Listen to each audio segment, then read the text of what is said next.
की नरेंद्र मोदी आणि निर्मला सीतारामन त्यांनी भेटलं पाहिजे आणि बांगलादेशविषयी नक्की त्यांची भूमिका काय हे त्यांनी समजून घेतलं पाहिजे.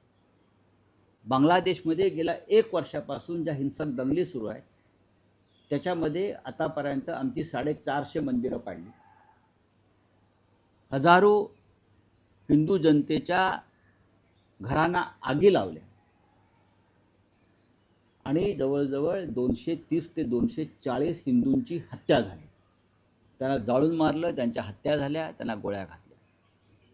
यावर तुमचे देशाचे प्रधानमंत्री, गृहमंत्री, संरक्षण मंत्री अक्षर काढत नाही हिंदूंच्या संरक्षणासाठी. उलट आता माझा अंडरलाईन करून घ्या, भारताच्या देशाच्या अर्थसंकल्पामध्ये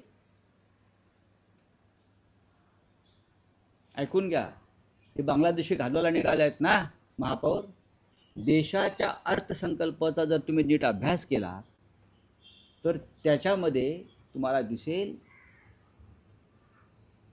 की भारत सरकारनं हिंदूंना मारणाऱ्या बांगलादेशला काही कोटी रुपये मदत केली.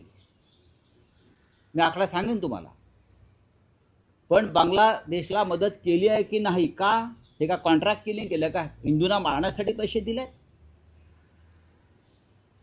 देशाच्या अर्थसंकल्पात हिंदूंच्या कत्तली करणाऱ्या, हिंदूंची मंदिरं पाडणाऱ्या, हिंदूंच्या घरावरती आगी लावणाऱ्या देशाला नरेंद्र मोदी आणि निर्मला सीतारामन काही कोटी रुपये मदत म्हणून देतात आणि याचा वापर हिंदूंच्या हत्येसाठी होतोय.